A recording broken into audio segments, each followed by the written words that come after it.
সুদে টাকা উঠাইয়া সেই টাকায় যে মেয়ে বিয়ে দিছো, ও মাইয়ের বিয়েও লাস্টিং করবে না। মেলানির পরে তেলানি গিরনির আগে আগেই বিয়ে, বলতে মাইয়েটা 3 তালাক নিয়া একেবারে 3 চিল্লায় বাড়ি চলে আসবে। সুদে টাকা উঠাইয়া, ব্যারাকের টাকা উঠাইয়া ছেলেরে চাকরি দেছো, চাকরি লাস্টিং করবে না। সুদে টাকা উঠাইয়া সেই টাকা দিয়ে ছেলেরে বিদেশ পাঠাইছো, ইনকাম তো হবে না, 100 করে লাশও বাড়ি আসতে পারে। সুদে টাকা উঠাইয়া দোকানে পুঁজি বাড়াইছো, দোকানে আগুন লেগে ছাই ভস্ম হয়ে যাবে, ঠেকাতে পারবা না। এ সবই আল্লাহ পাকের যুদ্ধ। সুদে টাকা উঠাইয়া ছেলেরে বিয়ে দেছো, বউটা লাস্টিং করে না, বাপের বাড়ি যাওয়ার পরে আর আসে না। সুদে টাকা উঠাইয়া নিজে বিয়ে করছো, ও বউও টেকবে না। সুদে টাকা উঠাইয়া সেই টাকা দিয়ে মুসলমানির অনুষ্ঠান করছো, ও মুসলমানিও টেকবে না। 2-3 বার দেওয়ার বড় কাজে ফিরে আবার কাটতে হবে। সুদে টাকার মুসলমানিও লাস্টিং করবে না। জারুমা বাকি আমি না রিবা, আল্লাহ কাছে যুদ্ধ আমি করব, আমার সাথে যুদ্ধ করে টিকবি না। 1 নম্বর গুনাহ, 70 গুনার 1 নম্বর গুনাহ। লাস্টে যাইয়া একেবারে 70 নম্বর, হ্যাঁ 70 নম্বরের সুদে গুনাহ। আপনাদের এদিক তো সুদে কারবার নেই? না না না, সবাই দাঁত মেজে ফেলাইছে। হ্যাঁ আছে। হাজারে হাজার টাকার সাথে 1 মণ পিএস, এ সুন্নত আছে না? হাজারে হাজার টাকার সাথে 10 কেজি পাট, এ সুন্নত আছে না নাই? হাজারে হাজার টাকার সাথে 1 মণ ধান, হাজারে হাজার টাকার সাথে 100 টাকা। ওই টাকা 100 না দিতে পারলে পরের মাসে থেকে 1100 টাকা, 110 টাকা। চক্রবৃদ্ধি সুদ বাড়তে আছে না নাই? 70 নম্বরের গুনাহ যেটা, সুদখোর সাবধান হয়ে যাও। 70 নম্বর গুনাহ হলো আইয়ানকি আর রাজুলু উম্মা। সুদখোর যদি, সুদখোরের 70 নম্বরের গুনাহ হলো কোন পুরুষ যদি তার মারে বিয়ে করে। কাঁপে না কেউ? মারে বিয়ে করলে কি বিয়ে হয়? সারা দুনিয়ার সব রেজিস্টার আছে, যদি আলাদা আলাদা খাতায় স্বর্ণ করে ছেলেরে মারে বিয়ে দিয়ে দেয়, এই বিয়ে কি বিয়ে হয়? দুনিয়ার অন্য জায়গাও জেনা করলে জেনা হয়, কিন্তু এইটা হলো জঘন্য। এই ভাষাটাই বলা বড় লজ্জাজনক। যেহেতু হাদিসের মধ্যে আসছে, যেহেতু হাদিসে আসছে তাই বলতে সাহস পাইলাম। মাকে বিয়ে করে মায়ের সাথে জেনা করা যেমন, সুদের 70 নম্বর গুনাহটা তেমন। যদি কেউ পারো মায়ের সাথে জেনা করতে, তাহলে সে আজকে থেকে সুদে কারবারের সাথে জড়িত থাকবা, ব্যারাকের সাথে জড়িত, অ্যাডামসের সাথে জড়িত, কারিতাসের সাথে জড়িত, বিআরডিবির সাথে লেনদেন, গ্রামীণ ব্যাংকের সাথে লেনদেন, আশার সাথে লেনদেন, যত সুদের সংস্থা আছে এবং পারিবারিক সুদ আছে, সামাজিক সুদ আছে, সুদে কারবার যতগুলো আছে, সবগুলো সম্পর্কে আল্লাহর কাছে জবাব দেওয়া লাগবে। আন মালিহি মিন আইনা ইকতাসাবা ফিমা আনফাকা। কামাই করছো হালাল ভাবে, খরচ করো যাইয়া সুদের ভিতরে যাইয়া। 2013 সালে আমি 20 জনের এক জামাত নিয়ে তবলিগে গেছিলাম কিশোরগঞ্জ। এর ভিতরে 12 জন ছেলে স্কুল কলেজের যুবক, আর আমরা আলেম ছিলাম 3 জন, 12 আর 3 15, আর 5 জন ছিল এই কায়দা মতো পাকা পাকা বুড়ো। আমরা 3 হুজুর প্ল্যান করলাম তবলিগে যাইয়া 5-6 ঘন্টা খালি ফাজাইলে আমার তবলিগে নিসাব পড়ে। আর কোরআন শরীফ মস্ক করা, সূরা মস্ক করার জন্য 10 থেকে 15 মিনিট বরাদ্দ। এইটা আমারে খুব হিট করছে। আমাকে আমির সাহেব ছিলেন আপনাদের বলমারির মজিবর দারোগা সাহেব, উনারও সেই একমত যে মুরব্বীরা এই করে, আমরা ওই করব, এর উল্টো করা যাবে না। আমি বললাম যে ভাই 15 মিনিট কোরআন শরীফ পড়া শুদ্ধ করার জন্য আপনি তো কয় চিল্লা দেশের আলহামদুলিল্লাহ সূরাটা শুনুন দি, কতগুলো বাদ দেন, আগে ভাজাইলে আমার পড়ি, আগে বাদ দেবো, আসলটাই ধরবো। কোরআন শরীফ নিজে পড়তে পারো না, এই যদি কোরআন শরীফ এখানে পড়া বানাবে শিখাই। আমরা 3 হুজুর আইছি, এই বাকি 17 জনের কোরআন শরীফ শুদ্ধ করে পড়ায় বাড়ি নেব, এই প্ল্যান করছি। আমির সাহেব কড়া বাধা দিচ্ছে, না এটা তবলিগির নিয়ম না, এটা তবলিগির নিয়ম না, তবলিগি কোরআন পড়া পড়ি নাই। আমি যে তবলিগি কোরআন পড়া পড়ি নাই, ওই তবলিগ আম্মা বাদ, ও বাদ, আমি তবলিগি করবো না। স্থানীয় কিশোরগঞ্জের পাকুন্দে থানার আমিরকে উনি জানাতেছে, সব আমির এসে হুজুর নতুন করে আবিষ্কার করবেন না, যেভাবে মুরব্বীরা চালায় সেইভাবে। আমি বললাম যে তাহলে আমি তবলিগি করবো না। আমি টাকা নিয়েছি, এই 20 জনরে এক চিল্লে ঘুরে খাওয়াই নিয়ে যাবো, সেটাকে আমি একা নিয়ে আইছি, আর ওরা তো যাত্রা নিয়ে আইছে। তাবু কেনবো, বাইরে ফাঁকা জায়গা বসে বসে তবলিগ করো, তোমাকে মসজিদেও থাকবো না। তবলিগি থেকে যদি কোরআন শরীফ পড়া শেখা না যায়, তাহলে কিসের সাথে তবলিগ হলো? আপনারা কি বলেন? সারা জীবনে যদি একবার এক লাইনে ফাজাইল আমাল তাবলীগে নিসাব কেউ না পড়ে আর না শোনে, উলামায়ে কিরাম সাক্ষী কিয়ামতের ময়দানে আল্লাহ তাআলা তাকে ধরবে না। কিন্তু আউয়ালু মা ইহাসাবু বিহিল আবদু ইয়াউমাল কিয়ামাতি সালাহ, কিয়ামতে সর্বপ্রথম জিজ্ঞাসা হবে নামাজ। জোরে বলেন কি যে? আর নামাজ ভাঙার 19টা কারণের 1 নম্বর কারণ কিরাত অশুদ্ধ পড়া। আর সেই কিরাত জীবন ভরে পড়বে না, ফাজাইলে আমাল 6 ঘন্টা পড়বে। কাকড়াই ফোন দিলাম যে ভাই আমি তো এই করতে চাচ্ছি, আমি সব ঠেয় কাকড়া লিখতে ফোন দিয়ে কল যে আমি কাকড়াই পাঠাই দেন, ওটাতে দরকার নেই, শিখেন কোরআন শরীফ। আমরা 3 হুজুর আল্লাহর রহমতে নেমে গেলাম, এই 15 জন নিলাম। আমি সব যাই নাই, পরে ছিল আমি সব সহ এই কয়েকজনে নিয়ে বসলাম মোটামুটি। এখন বুড়ো 5 জন আর জুয়ান হলো, যুবক হলো 12 জন, 15 12 আর 5 17 জন, আর আমরা 3 হুজুর, এই 20 জনের জামাত। চেষ্টা করে মাত্র 3 দিনই যুবক যে কজন, যে কথা বলতে চাইছি, যুবক যে কজন সেই কজনের মাত্র 3 দিনই কোরআন শরীফ পড়া শিখে ফেলাইছি। 38 দিনে তাদেরকে 8 পারা সবক পড়াইয়া বাড়িয়ে আনছি। থাক ফাজাইলে আমল বাদ যাক, আর এই সবরে ফাজাইলে আমল পড়বই না। এখন ওরা কোরআন শরীফ পড়ার নিশাই হয়ে গেছে, অন্য কোনো কিছু শুনতে চায় না। আর এই বুড়ো যে কয়জন, বুড়ো কয়জন তো একেবারে আঠাইয়ে মাটি শুয়ে সইতিয়ে ডেলার মধ্যে কিছু ঢোয়ে না। এই বুড়োকে 38 দিনে পারলাম না, পারছি। তারপরে কাঁচাই ফেলাইছিলাম, অক্ষর চিনেছি, জের জবর চিনেছি, জজম তাসদিদ চিনে ফেলাইছি, মোটামুটি শব্দ তৈরি করা প্রায় শিখে ফেলাইছি। আর এক চিল্লে থাকতে হলে কথা সেই নিয়ে আসতে পারতাম। বলতে চাইছি এটা যে বৃদ্ধ হয়ে গেলে ব্রেন মগজ সবকিছু শক্ত হয়ে যায়, এ সময় সম্ভব না। তোমরা যুবক যারা আছো, ও যুবক একটু প্ল্যান করে, একটু প্রতিজ্ঞা করো, আমি যৌবনকালে কোরআন শরীফ পড়া শিখবই।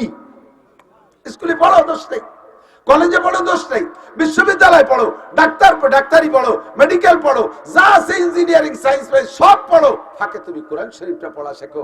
দেখবা তোমার কর্মজীবনটা কত উন্নত হয়, কত উজ্জ্বল হয় কিয়ামতের ময়দানে। শাবুন নাশাফি ইবাদাতিল্লাহ, যে যুবক তার যৌবনকালটাকে ধর্মের মধ্যে কাটাইলো, ওই যুবকরে যে আরশে আজিমের নিচে ছায়া দেবে, তুমি সেই যুবকদের কাতারে আরশের নিচে ছায়া পেয়ে যাবা। আল্লাহু আকবার। আন শাবাবিহি ফিমা আবলা, যৌবনকাল সম্পর্কে জিজ্ঞাসা হবে, কোথায় কাটাইছো, কোন বাগানে, কোন গাজার আড্ডায়, কোন জায়গায় যে কতটুকু কাটাইছো, ক্রিকেট ফুটবল হাডুডুর মধ্যে কতটুকু সময় দিয়েছো, খেলা করার ভিতরে খেলা দেখার মধ্যে কতটুকু সময় দিয়েছো, জবাব দিয়ে যাও।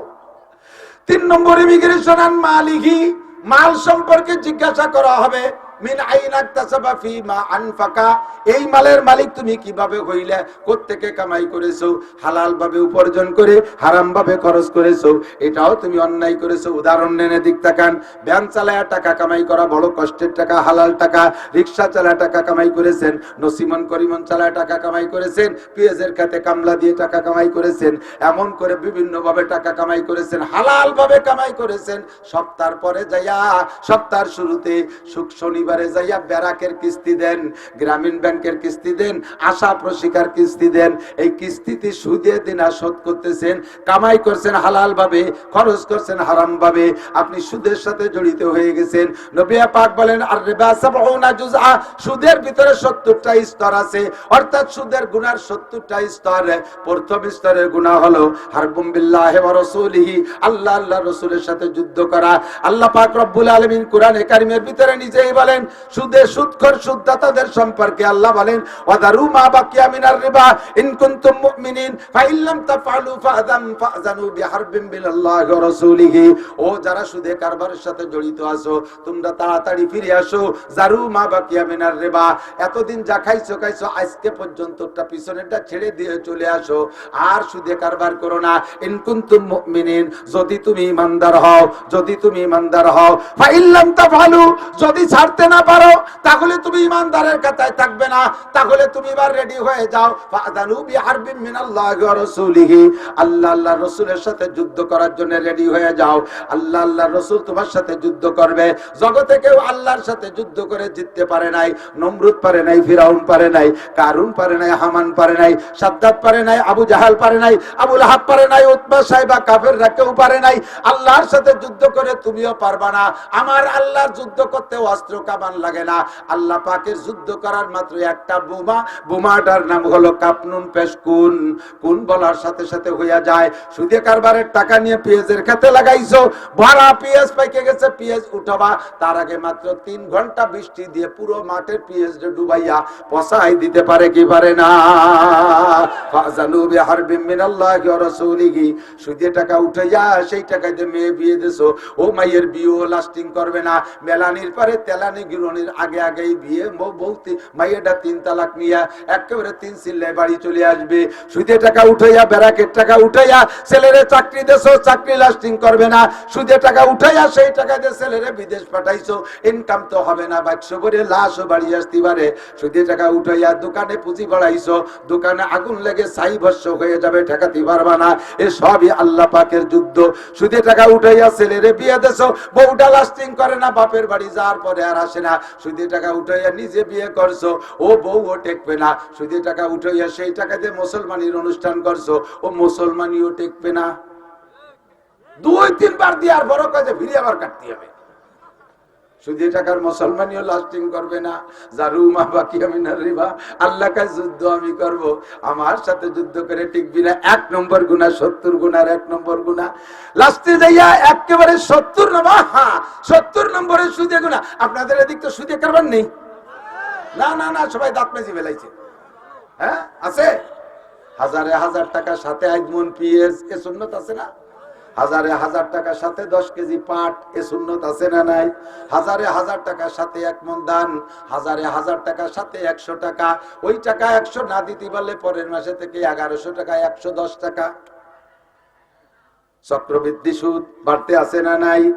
70 নম্বরের গুনাহ যেটা, সুদখোর সাবধান হয়ে যাও।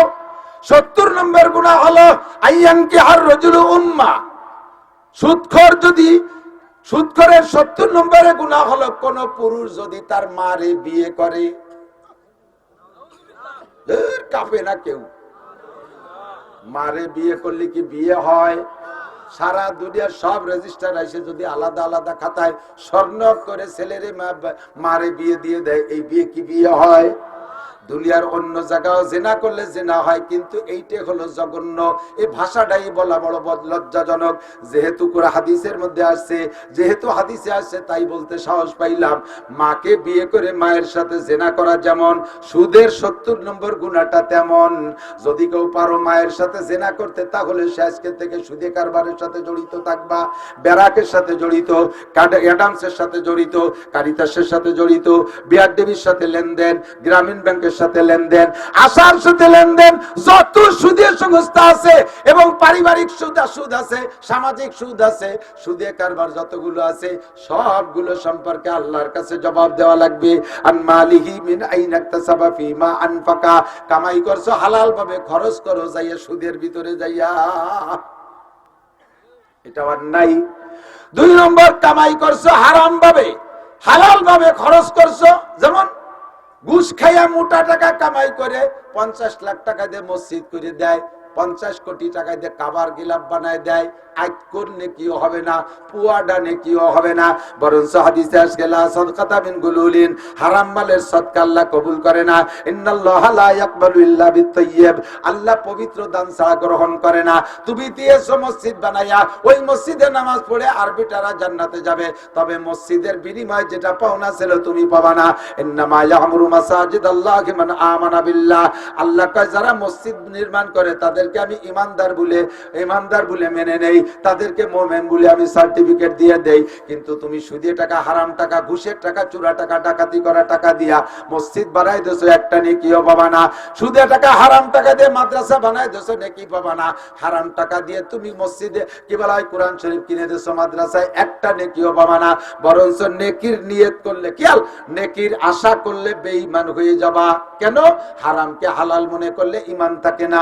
ক্বালান নবী সাল্লাল্লাহু আলাইহি ওয়াসাল্লাম মা আমানা বিল কুরআনে মান ইস্তাহাল্লা মাহারিমাহু, কুরআনে যাকে হারাম বলছে তাকে যদি তুমি জায়েজ মনে করো, কুরআনে যাকে হারাম বলছে তাকে যদি হালাল মনে করো, কুরআনে যাকে না জায়েজ বলছে তারে যদি জায়েজ মনে করো, তাহলে তুমি বেঈমান হয়ে যাইবা। আমার দিক খেয়াল করেন, এদিক তাকান। এই আইল ঠেলার মধ্যে বিশাল একটা মজা আছে। আপনাকে পেঁয়াজের ক্ষেত গুলো তো বড় সুন্দর আইল করা আছে, ধানের ক্ষেতে আইল ঠেলা যে কি নিশা, আরে কপাল। কিছু কিছু বুড়ো আছে সংসারের থেকে রিটায়ার্ড, ছেলেরা ভালো কামাই, আরে বাপের টাকা দেয়, আব্বা 50,000 টাকা একেবারে চা পান বিস্কুট সংসার করে আব্বা মারে নিয়ে খাইয়ে উড়িয়ে দেবেন, 1 টাকা আমাকে হিসেব দেওয়া লাগবে না, কোনো কাজে হাত দেবেন না। বুড়ো হয়ে গেছে, আপনি অনেক কষ্ট করে আমাকে মানুষ বানাইছেন, এখন আমরা মোটা কামাই করি, বুড়ো কালে কোনো কাজ করবেন না। বুড়োরে সব কাজেতে রিটায়ার্ড করে দিছে, কোনো কাজে বুড়ো হাত দেয় না, কিন্তু একটা কাজেতে বুড়ো রিটায়ার্ড হতে পারে না। আসরের পরে ট্যাঙ্গি একখান নিয়ে বিড়ি যাইয়ে চকে যাইয়া আইল গাড়ি দিয়া, মাঠে জমির মাঝখানে কত বন, তাতে একটা কম দেবে না, যত বন আলির মধ্যে। আসরের পরে জিকির ফিকিরির সাথে আইল খোঁজে, কোপে কোপে জিকির, সুবহানাল্লাহ, আলহামদুলিল্লাহ, আল্লাহু আকবার, লা ইলাহা ইল্লাল্লাহ। 30 বছর আইল করছে, বুড়ো জমি বেচতে। যে কেনে সে কাজে কাকা মাপে জমে কি ঠিক হবে, কবিটা মাফিয়ে কিনতে গেলে ঠকে যাবে, যা কইছি নিয়ে দে, কারণ আমার জমি কোনোদিন কম পড়ে না। 30টি বছর আইল করছে জিকির ফিকিরির সাথে, 2 কাঠা বাড়বে ছাড়া কমবে না। মানজালামা শিবরাম মিনাল আরদ, নবী পাক বলেন, যদি পরের জমি আধা হাত পরিমাণ জুলুম করে খাও, এইটা হারাম খাইছো, তুবিকাহু ইয়াউমাল কিয়ামাতে সাবউর দিন, ওর গলায় কিয়ামতের ময়দানে 7টা জমিনে আংটা লাগাইয়া গাঢ় ঠাইসে ধরে কুজুইরে গলায় বাঁধি দিয়ে ফেরেশতারা পিছনে 14 মনে গর্জু নিয়ে দাঁড়াইয়া মাজার আইল মাসাল ভাঙ্গি ফেলায় দেবে, পিটাইয়া কোমরে তুলে বাড়ি দেবে, আর কবে সুজা হ বুড়ো জমি খা, সে আসরের পরে কুচা জমি দিছি তোরে, জম্মের খা খা, হারাম ভাবে কামাই করে ফসল হারাম, সবকিছু হারাম। এর কারণে দোয়া কবুল হয় না, দোয়া কবুল হয় না। মাল সম্পর্কে জিজ্ঞাসা আল্লাহর কাছে হতে হবে কিনা, কথা বলেন, জিজ্ঞাসিত হতে হবে। দুনিয়ার মানুষের কাছে জিজ্ঞাসা করে, যে কয়েক বছর আগে ফখরুদ্দিন, ইয়াজউদ্দিন, মঈনুদ্দিন, 3 উদ্দিনের বাংলাদেশ ছিল না, এই আওয়ামী লীগের 16 বছরের আগে তত্ত্বাবধায়ক সরকারের সবাই গেছে না, এটা মনে আছে না? সেই সময় 3 উদ্দিনের বাংলাদেশ, ফখরুদ্দিন তত্ত্বাবধায়ক সরকারের প্রধান, ইয়াজউদ্দিন প্রেসিডেন্ট, আর মঈনুদ্দিন সেনা প্রধান। 3 উদ্দিনের কাছে বাংলাদেশের 2 দলের নেতা নেত্রী ধরা খাইছে কি খাই নাই, কতক্ষণ? উনাদের কাছে প্রশ্নের জবাব দেওয়া লাগছে। কয় প্রশ্নের? 4টে। নামাজ, রোজা, হজ, যাকাত, কুরবানি, ফরজ, ওয়াজিব, সুন্নাত, মুস্তাহাব, ইশরাক, আমিন, তেলাওয়াত, পর্দা, কিছু না। ওই 4 প্রশ্নের ভিতরে 3 নম্বর প্রশ্নের জবাব দেয়া লাগছে। নেতাকে ডেকে ডেকে কয়, মিনাইন আকতাসাবা ফিমা আনফাকা, তুমি নগরকান্দা সালতাইতে আসলিয়ে এই বেস্তে ভ্যানে ভ্যানে ঢাকা আসলে আইটিয়ে একটা সিরা গেঞ্জি একখান বাঙ্গা সুটকেস নিয়ে তুমি 20 তালা দালান বানাইলে কি এরিয়া? এই এক প্রশ্নের জবাব দিয়ে যাও। মিনাইন আকতাসাবা ফিমা আনফাকা, এই 20 কেন গাড়ির মালিক হইলে কে রে? তেলের পাম্পের মালিক হইলে কি করে? গাজীপুরে গার্মেন্টস এর মালিক হইলে কি করে? তোমার এই 50 পর 200-500 বিঘা জমি রাখলিয়া এই নগরকান্দা সালতার বিল ধরে রাখিবেন, এই টাকা কোথায় পাইলো কাকা? এইটুক হয়ে যাও। এই কতি যাইয়া ফখরুদ্দিনের কাছে জবাব দিতে যাইয়া বহুত নেতা গোতা মুহাজিরে ইন্ডিয়া হিজরত করে ইন্ডিয়া চলে গেছে, হিজরত করে লন্ডন, হিজরত করে সিঙ্গাপুর, আর যেগুলো ধরা পড়ছে রমজানের আগেই সেগুলোরে এতেকাফে বসাই দিয়েছে জেলখানায়। মাত্র এক প্রশ্ন। কয় প্রশ্ন? মানুষের সামনে মানুষে প্রশ্ন দিতে যদি আটকে যান, সামনে ও ভাই হারাম খেয়েন না, রাস্তাঘাটে পয়সা পড়া রয়েছে, রাস্তাঘাটে পড়া লোকেই বলে একে, রাস্তাঘাটে কিছু পাইলে সেইটা ধরে নেবেন না। 2-5 টাকার নোট দেখলি ডাক দেয়, এ কাটা পড়ছে, কত কাকা? 5 টাকা। 5 টাকা। এই জন্য উনি এলান করতেছে, যদি 1000 টাকার নোট পায় তাহলে সে সময় এলান আসে না, কথা কন ঠিক না? নামাজি মানুষ 1000 টাকার নোটের কাছে চিত হয়ে পড়েন। হারাম মালের কি ক্ষতি আছে, বিশাল ক্ষতি। মাঝে মাঝে তো বলি, এই যে আমাকে বিশ্ব রোড যখন প্রথম হয়েছে, সেই সময় প্রথম এত ভালো রোড তার পাশে ছিল না, ঢাকা খুলনা হাইওয়ে যেটা, তো দূরের থেকে মনে হতো যেন একেবারে পানি রাস্তায়, এরকম দেখা যেত না, পানির মধ্যে পানির মতো দেখা যাচ্ছে। তো ব্যানালারা তো কয় বছর চালাতে পারে না রাস্তা হওয়ার সময়। আমি একবারে আলফাডাঙ্গা মাহফিলে আসবো বাড়িতে, তা কোনো যানবাহন পাই না, ভ্যান একখান নিয়ে আসছি বাড়িতে, যে রাত্রেই চলে আসতে হবে, চল ভ্যান নিয়ে যাই। তো আমাকে কেকাই নিয়ে আমাদের পাশের গ্রামের এক ব্যানালারা নিয়েছি। আসার সময় কতদূরও চালাইছে, এরপরে ওর ভ্যান আমি পিছন দিয়ে ঠেলি আর ও সামনে দিয়ে টানে, অজে যাচ্ছি ভ্যানে। রাস্তায় লাল লাল কুয়ার ধুলো, গাড়ি ধুলোয় লাল হয়ে গেছি। মাহফিলি গেছি, রে অবস্থা ভ্যানে আইসি। আমি তাড়াতাড়ি স্যান্ডেল পাল্টাতে হবে, পাও চুলি গেছে। ভ্যানে আসলে পাও চুলোকে ঠেলি আইছি। অষ্টাস করে রাত্রির ভিড়ে বাড়ি গেছি। যাইতে আলফাডাঙ্গাতে আমার বাড়ি যেতে 4 ঘন্টা লাগছে, ওই ভ্যান ঠেলতে ঠেলতে দিয়েছি দুইজনে।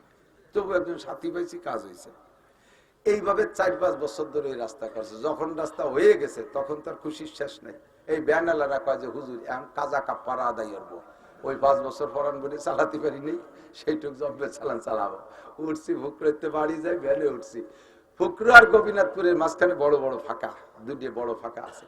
এক ফাঁকায় যাই, ও যে চালাছে ধুমসা যে প্যাডেল ভ্যান, সে সময় আমি কি এটা আস্তে চালা, এত জোরে চালাচ্ছে যদি আচানক ব্রেক করা লাগে তো ঠেয়াতে পারবে না। কয় যে হুজুর ওই দেন হাসপাতালের ওই পাশ পর্যন্ত দেয়া যাচ্ছে, কিচ্ছু নেই, রাস্তা একটা মাছিও নেই। এই 5 বছর চালাইনি, একটু ভরণ করে চালাই। এই চালাচ্ছে, চালাতে গেলে হঠাৎ করে ব্রেক করে ফেলাইছে, গতি মানে 2-3 মিনিটের মধ্যে ব্রেক, এমন ব্রেক, হার্ড ব্রেক, আমি তো পড়িয়ে যাই। আমি কোনো মতো ধরে দাঁড়াইছি, ও লাভ দিয়ে নামিয়ে পিছনের দিক যাই, এরকম সৌ দিল রাস্তার পর, সৌ দিয়ে পকেটে ডুয়ে এবার ভ্যানের হ্যান্ডেল ধরে ঠেলে, তা চলে না, চালা তাড়াতাড়ি চালা। আরে হুজুর তা চলবো, আজ চলার সর্বনাশ হয়ে গেছে, চলবে না। কি হয়েছে, কি হয়েছে, ব্রেক ব্যাঙ্গে চাকার মধ্যে ঢুয়ে গেছে। তো তোর কলম যে আসতে চালা, খেয়াতেই পারবি না, এই মরা ব্রেক তুই কেন করলি, এই লাভ দিলি, পিছনে দৌড় দিলি, সৌ মারলি রাস্তায়, কি হলি কইতেই যা হুজুর ছাড়লে ওই যে 10টা টাকা ফেলানো রয়েছে, চিন্তা করলাম যে কেউ না কেউ তো নেবেই, তাই আনতি যে কি যে সর্বনাশ হয়ে গেছে হুজুর, এই ব্রেকে আমি কয়টা লাগতে পারে, কয় 130 লাগতে পারে। ঢুকছে কয় টাকা, 10 টাকা, বেড়ে গেছে কত, বিকেলে আরো 100 টাকা ইনকাম বন্ধ। 10 টাকা হারাম মাল সম্পর্কে আমি বলে থাকি, রাইফেলের গুলির মতো, মুরব্বীরা বলেন রাইফেলের গুলির মতো। রাইফেলের গুলি কার রুগী দেখছেন না বাংলাদেশ স্বাধীনের সময়, গুলি ঢোকে জটটুক, গুলি জটটুক, অটটুক ছিদ্র হয়ে ঢোকে, পিছনে কিন্তু অটটুক নিয়ে বেরোয় না, বুগলা ধরে বেরোয়। হারাম টাকা ঢুকবে 10 টাকা, বুগলা ধরে বেরোয় যাবে, 1000, 2000, 5000 নিয়ে বেরোয় যাবে। যাতে ঢুকবেন সেই জায়গা থেকে বেরোয় যাবে। আপাতত দেখতেছেন যে মোটা, বেশি দেরি নাই, বেশি দেরি নাই। আমার কাছে অনেক মনে হয়, আল্লাহ পাক রব্বুল আলামিনের কাছে অনেক না, অনেক সময় না, একটু পরে 2-5 বছরের ভিতরে দেখবেন বিস্ফোরণ শুরু হয়ে গেছে।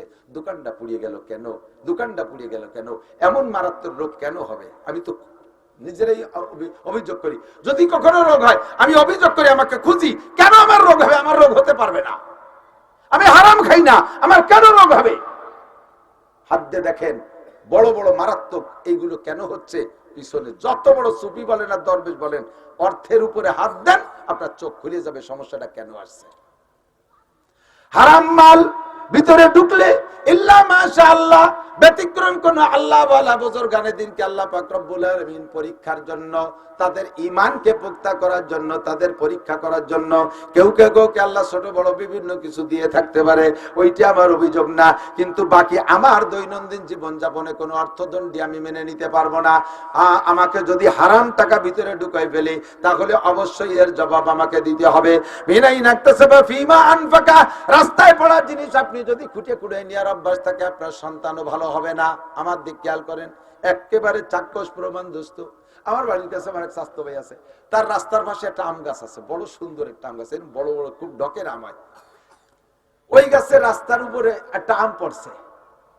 আমার ছোট্ট মেয়েটা 3-3.5 বছর বয়স হবে, কথা বলতে পারে। আমটা পাইয়ে সেই বাড়ি যে বলতেছে, কাকি আপনার গাছের আম পড়ছে। ওর কাকি শুনে কান্দি দিতেছে, কয় কি একটুক মাইয়া আম নিয়ে এসে বাড়ি আগে দিতে। ওর কাকি বলতেছে, না আমা তুমি নিয়ে যাও। কত মানুষ কত আম নিয়ে যায়, কারণ এটা আমাদের আম না তো, এটা তো আপনাদের আম। উনি রাগ করে সেই ঘরে জালনার মধ্যে দিয়ে ধুয়ে মাইয়ে চলিয়েছে। আব্বা মা যদি রাস্তায় কুড়োই খাওয়ার অভ্যাস থাকে, ছেলে মেয়ে এইভাবে কুড়োই খায়। আব্বা মার যদি অভ্যাসটা থাকে পরেরটা খাওয়া, ছেলে মেয়ে তো জীবনে কোনোদিন হারামে হাত দেবে না। আপনি যদি সন্তান ভালো করতে চান, হারাম খাওয়ার স্বভাবটাকে পরিহার করেন। আন মালিকি মিন আইনা ইকতাসাবা ফিমা আনফাকা। 3 নম্বর ইমিগ্রেশন। 4 নম্বর ইমিগ্রেশন মাযা আমিলা বিমা আলিমা। ওয়াজের ময়দানে এই বছরে কম শোনেন নাই, নগরকান্দা সালতা প্রত্যেক গ্রামে গ্রামে এই মাঠেই কয়টা হয়ে গেছে, আরো কত মাহফিল রয়েছে। শুনবেন দোস্ত, এই মাহফিল থেকে যা শুনেছেন কোনো কথা আপনাদের জানতে বাকি নাই। ব্যক্তি জীবন থেকে নিয়ে রাষ্ট্রীয় জীবন পর্যন্ত যেখানে যা লাগবে উলামায়ে কিরাম খুঁটে খুঁটে পাল্টায় পাল্টায় সবাই বলে এই যা শিখেছো এরপর আমল করছো কতটুকু বলে যাও। মাওলানা সাহেব হাজার হাজার কিতাব পড়ে তুমি এই কিতাব অনুযায়ী আমল করেছো কতটুকু, হাফেজ সাহেব কতটুকু করেছো, তবলিগের সাথী কতটুকু করেছো, হজের মাঠে শ্রোতারা কতটুকু আমল করেছো, আল্লাহর কাছে জবাব দিয়ে যাও। এই জন্যই তাকুল্লাহ, জি আল্লাহকে ভয় করি। কয় কি রকম ভয় করতে হবে? হাক্কা তুকাতিহি, যেমন ভয় করা দরকার সেরকম ভয় করো। যেরকম ভয় করলে আমার দিক, যেরকম ভয় করলে ফজরের নামাজ ছুটে না, যেরকম ভয় করলে 5 ওয়াক্তের নামাজ ছুটে না। আরে 1 ওয়াক্ত নামাজ ছুটে গেলে আমাকে 230 কোটি 40 লক্ষ বছর জাহান্নামে পড়তে হবে, আল্লাহর সামনে জবাব দিতে হবে। এইটা আমার দ্বারা সম্ভব না। এই ভয় ভিতরে যখন এমন হবে যে যেই ভয় তোমাকে নামাজ থেকে বিরত রাখতে পারে না, এরকম ভয় তোমার মধ্যে তৈরি করতে হবে। জিনা করতে গেলে আল্লাহকে দেখবা, চুরি করতে গেলে আল্লাহকে দেখবা, পরের মালে হাত দিতে গেলে আল্লাহকে দেখবা, এমন ভয় অন্তরে তৈরি করো। ওয়াবুদুল্লাহ কান্নাকা তারাহু, ইবাদতের মধ্যে আল্লাহকে দেখবা, তেলাওয়াতের মধ্যে আল্লাহকে দেখবা, অন্যায় কাজে গুনাহ করতে গেলে আল্লাহকে দেখে ফিরে আসবা। এমন একটা ভয় তোমার অন্তরে সেট করো। যদি যে ব্যক্তি এরকম ভয় সেট করতে পারবে, আল্লাহ পাক রব্বুল আলামিন তার জন্য কয়েকটা পুরস্কার রেখেছে। আমার দিক তাকান, কয়েকটা পুরস্কারের ভিতরে একটা পুরস্কার হলো ওমাইয়াত্তাকিল্লাহ ইয়াজআল লাহু মাখরাজা। যে আল্লাহকে ভয় পায়, যে আল্লাহকে ভয় পায়, আল্লাহ তাকে হাজারো বিপদ থেকে বের হওয়ার জন্য সহজ পথ বের করে দেয়। আল্লাহর ভয় যদি অন্তরে থাকে, আমি এই জন্য এখন পরামর্শ দেই, এ ওয়াজ তো তারা ঘরে বসে পাবে না। জেলখানার মধ্যে যারা আছে, যারা জেলের মধ্যে আটকে আছেন, এতদিন বাইরে থাকতে যা যা করছেন না করছেন, যদি আমাদের এই আওয়াজটা কানে যায়, একটু আমলে নিয়ে আসেন। জেলখানার মধ্যে থেকে আল্লাহর প্রতি ভয় তৈরি করেন। ওই জায়গায় বসে বেশি পাকাপাকি করে না, খালি বাইরতি পল দিয়ে দেখায় চালিয়ে দেবো। তাহলে কোনোদিন হয়তো বের হতে নাও পারো, আর বের হতে পারলেও এমন ভাবে বের হবার দেখানোর ক্ষমতা থাকবে না। কথা কন, তুমি ওর মধ্যে এই প্ল্যান না কইরা নিজেকে নিজে তৈরি করো। আরে এতদিন আমরা শাসন করেছি, আজকে আমরা শাসিত হইতেছি, মানুষের কাছে ধরা পড়ে গেছি, বের হইতে পারি না। আল্লাহ কামুল হাকিমিনের কাছে যদি ধরা পড়ি, ও নেতারা কত বন আর কত টন আর কত রাস্তা মেরে খাইছো, গরিবের মাল মারিয়ে খাইছো, সরকারি বরাদ্দ গুলো ধরে আলোর ধরে মেরে দিয়েছো, রাস্তাঘাট ব্রিজ কালভার্ট সব খেয়ে ফেলাইছো। জবাব আল্লাহর কাছে দেওয়া লাগবে কি লাগবে না? এই ভয়টা অন্তরে তৈরি করো। আল্লাহ কয় ওমাইয়াত্তাকিল্লাহ ইয়াজআল লাহু মাখরাজা। দুনিয়ার কোন নেতা নেত্রী বের করতে পারবে না। অন্তরে ভয় তৈরি কর, আমি আল্লাহ বিপদ থেকে বের হওয়ার ব্যবস্থা করে দেব। ওয়ায়ারযুকহু মিন হাইসু লা ইয়াহতাসিব। তাকওয়ার 2 নম্বর পুরস্কার হলো ওয়ায়ারযুকহু মিন হাইসু লা ইয়াহতাসিব। ধারণার বাহির স্থান থেকে আল্লাহ মোটা রুজির হালাল ব্যবস্থা তৈরি করে দিবে। আল্লাহ আমার দিক তাকান। ইউসুফ নবী আলাইহিস সালাতু ওয়াস সালামের তাকওয়া বলবো। ঘরের মধ্যে আটকাইছে জুলাইখা, ছোটবেলা থেকে পালিয়ে পুষে বড় করছে। জুলাইখারে এ ব্যাপারে বিলকুল অভিযোগ করা উচিত না, কারণ এই মানুষটার কাছে এনিমের এভরিবডি দুর্বল। উনি ছোটবেলায় মা মারা গেছে, উনার ফুফু, আপন ফুফু উনারে নিয়ে পালতো। সেই ফুফু ভাতিজাকে এমন ভালোবেসে বেলাইছে, তার চেহারা, তার চাল চলন গুণে। বয়স যখন হয়েছে বাপের কাছে দিতে হবে, সেই সময় ইয়াকুব আলাইহিস সালাম বলতেছে, বোন আমার ছেলেটারে দে। ফুফু কয় না ভাই, দিতে পারবো না, ওরে দিলে আমি বাঁচবো না। ফুফুর সাথে ভাতিজার কোনো খারাপ সম্পর্ক না, কিন্তু এমন চেহারা, এমন ভালোবাসা তৈরি হয়েছে, ছাড়তি রাজি না। তো ওই সময় এদিকে বাপে তো নিয়ে আসতে হবে, ছেলের লেখাপড়া শিখাতে হবে। বাপ তো নবী, ছেলে তো মূর্খ রাখা যাবে না, নিয়ে আসতে হবে। বাপের বাড়ি না আসলে তো লেখাপড়া করবে কিভাবে? তা আনার জন্য বারবার পিড়ি পিড়ি করতেছে, ফুফু তারে দেবে না। ফুফু এই ভাতিজাকে রাখার জন্য কৌশল আসছে। ওই সময় বিচার ব্যবস্থা ছিল, চোরে যদি কোনো মাল চুরি করে আর ওই চোরের কাছে ওই মাল পাওয়া যায়, তাহলে তার বিচার হলো মালের মালিকরে চোরটা দিয়ে দিতে হবে। যাও, তোমার এটি দিয়ে দিলাম, তুমি কাজে লাগাও। এখন ইয়াকুব আলাইহিস সালাম ছেলে চাইতেছে, বোনটা দেবে না, ফুফুটা ভাতিজাকে আসতে দেবে না। যখন বাপে জোর করছে আনবই, তখন ফুবুতে করছে কি যে ঠিক আছে তাই যাও, তোমার ছেলে তুমি নিয়ে গেলাম, যেতে পারো না। ব্যাগের মধ্যে উনার স্বর্ণের একটা পিয়ালা ছিল, তাই ডুয়ে দিছে। কোন ফাঁকে ঢুকে দিছে পোলাপান মানুষ টের পাইনি। বাড়ি চলে আসার পরে করছে, ভাই দাদি তোমার সাহালের ব্যাগের মধ্যে আমার সোনার পিয়ালা নিয়ে গেছে নাকি, আমার সে সোনার পিয়ালা পাচ্ছিলে তালাশ করি খুঁজে দাও দিয়ে এনেছে নাকি। ব্যাগ খুলে দেয় যে সে সোনার পিয়ালা ওর ব্যাগের মধ্যে। যে তাহলে শরীয়তে যে বিচার আছে, এই দেশের বিচার অনুযায়ী তোমার ছেলেরা আমার বাড়ি দিতে হবে। শুধু ভাতিজারে ভালোবেসে এই কৌশল তৈরি করছে। লাস্টে যে একটা কথা আছে, হযরত ইউসুফ আলাইহিস সালামকে জুলাইখা তো এই ঝামেলা ফেলাইছে, তারপরে বাপে ভালোবাসছে বিদায় উনারে কুয়োর মধ্যে ফেলাইছে, জেলখানায় রাখছে। জেলখানার কয়েদিরা উনার পরে এমন আশেক হয়ে গেছে তা তোর বলার না। লাস্টে যুবকরা, জেলখানার যুবকরা এসে কয়, ভাই আপনার সাথে দোস্ত পাতাবো, আপনার সাথে বন্ধুত্বতা করবো। উনি কয়, তোকে পায়ে ধরি, আমার আর কেউ ভালোবাসিস না, আমার আর কেউ ভালোবাসিস না। আমার তিনবার তিনজনে ভালোবাসে, তিন বিপদে ফেলাইছে। ফুবু বর্তমান ভালোবাসছে, আমার চোর বানাইছে। আব্বা ভালোবাসার কারণে ভাইরা কুয়োর মধ্যে ফেলাইছে। জুলাইখা ভালোবাসার কারণে জেলে আইছি। ফিরে তোরা ভালোবাসলে আমার ফাঁসি হয়ে যাবে না, আর কেউ ভালোবাসিস না আমার ভালোবাসার দরকার। তো জুলাইখা ওনার কাছে সত্যি দুর্বল। যখন মিশরের মেয়েরা অপবাদ দিয়েছে জুলাইখা, তুমি আজিজে মিসর হইয়া, মিশরের আজিজে মিসরের স্ত্রী হইয়া, মিশরের প্রেসিডেন্টের বউ হইয়া একটা বাড়ির গোলাম ছেলের সাথে এই কাম কেন করতে গেলে? তোমার মতো চরিত্রহীন হয় না। তখন উনি ওই ইন্তজাম করছে যে মেয়েদেরকে দাওয়াত দিয়েছে, 100 মেয়েকে তাদের সামনে ফল দিয়েছে, ছুরি দিয়েছে ধারালু, যে যেই ফল কাটিয়ে খাতিয়ে, লেবু বা মালটা এই জাতীয় কিছু হবে যারা কাটিয়ে খাতিয়ে। তো উনি বলছে যে আমি যখন বলবো তোমরা লেবুতে পোজ দাও, ওই সময় পোজ দিবা। সবাই লেবু হাতে ধরাই দিয়া বলছে যে পোজ দাও, এই পোজ দাও 1 2 3 কর সময়। ইউসুফ রে কইছে তুমি সেই সময়ের মধ্যে ঢুকবা। ইউসুফ আলাইহিস সালাম তখন ওরা যখন পোজ দিছে, ওই পোজ দেবে এই সময় ইউসুফ আলাইহিস সালাম রুমের মধ্যে ঢুকছে।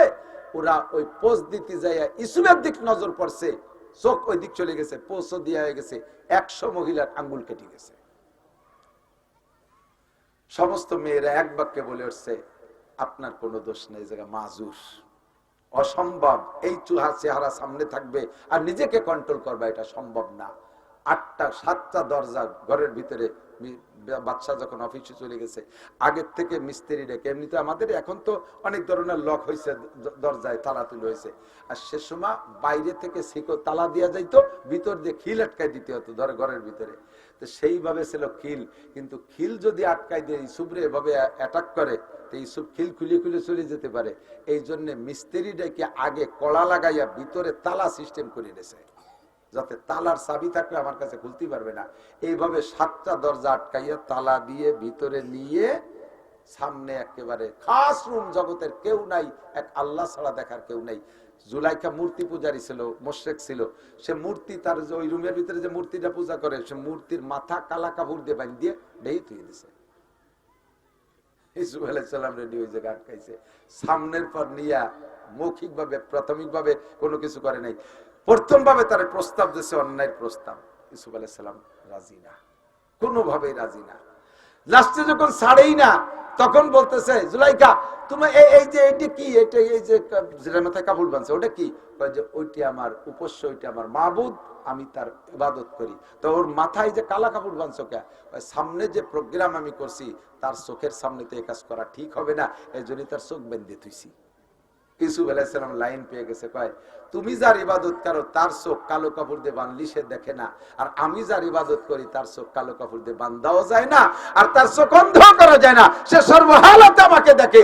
তোমার ওই মাটির মূর্তির সামনে যদি অন্যায় না করতে পারো, আমার আহকামুল হাকিমের সামনে আমি একাম করতে পারবো না। জুলাইখার গায়ের সম্পূর্ণ কাপড় খুলিয়ে ফেলাইছে। সেও কিন্তু শ্রীমতী, বিশ্ব সুন্দরী। গোটা দুনিয়ার ভিতরে সবচাইতে সুদর্শন হলো মিশরি মেয়েরা, মিশরি পাকিস্তানি মেয়েরা সবচাইতে সুন্দরী। তার ভিতরে আজিজে মেসের বিশ্ব সুন্দরী, সেই সুন্দরী যুবতী মেয়ে যদি একজন যুবকের সামনে বিবস্ত্র হয়ে যায়, তখন ইমান ঠিক রাখা কত কঠিন। ওই সময় একমাত্র আল্লাহর ভয় ছাড়া আর কোনো ভয়তে কাজ করে না। ইউসুফ আলাইহিস সালাম নিজেই সূরা ইউসুফের মধ্যে আছে, উনি নিজেই বলেন, ওমা উবাররিউ নাফসি ইন্নান নাফসা লাআম্মারাতুম বিসু ইল্লা মার রাহিম। ওই মুহূর্তে আমি আমার নিজের আত্মার উপরে দুর্বল হয়ে যাচ্ছিলাম, বারবার আমাকে আত্মায় নফসে উল্টো দিক টানতেছিল। ওই সময় আল্লাহ না বাঁচাইলে আমার বাঁচার কোনো উপায় ছিল না। এর মধ্যে দেখে ইয়াকুব আলাইহিস সালাম ওই রুমের মধ্যে ইউসুফ আলাইহিস সালামের আব্বা শাহাদত আঙ্গুল কামলায় ধরে বসে রয়েছে। ওই ঘরে কি ইয়াকুব আলাইহিস সালামের যাওয়ার কোনো পথ আছে? উনি বুঝে ফেলাইছে যে আমি যে এই ঘরে আছি আমার আব্বা জানে না, কতকাল চলে এসে আব্বা জানে যে ভাইরা বলছে বাগে খেয়ে ফেলাইছে। আমি সেই ইউসুফ, এই জায়গা আমার, এই জায়গা আব্বা আসার কোনো দরজা খোলা নেই। আমার আব্বা আসছে মানে আমার আব্বাকে আল্লাহ আমার সামনে দিয়েছে, এজন্য যে আমার বাপের সামনে এই কাম করা যায় না, এজন্য আল্লাহ আমার পাহারায় পাঠাই দিয়েছে। আমি আমার আল্লাহর ভয়ে, আমার আল্লাহর ভয়ে আমি এ কাম করতে পারবো না। তাহলে কি করা যায়? আল্লাযীনা জাহাদু ফীনা লানাহদিয়ান্নাহুম সুবুলানা। আমি চেষ্টা করি দেখি কতদূর হয়। আল্লাহর ভয় অন্তরে রেখে দরজার কাছে দৌড় মারছে, আর দরজা টাস করে তালাটা খুলে দরজা খুলে গেছে। একের পর এক যে দরজার কাছে যায় খোলে, 7টা দরজা খুলে গেছে, বাইরে বেরোয় চলে গেছে। লম্বা কিসসা, শেষ ফিনিশিং। আজিজে মিসর নিজের স্ত্রীর ইজ্জত রক্ষার্থে ইউসুফ আলাইহিস সালামের ধরে জেলে দিয়েছে, তুমি জেলে থাকো। উনি বুঝে ফেলাইছে ঘটনা, কিন্তু আর কোনো কথা নেই। এই যে জেলখানা থেকে বের হলো, কি বলে এই বিপদ থেকে বের হইছে, দুনিয়ার কোনো সহযোগিতা ছিল না, একমাত্র কার ভয়?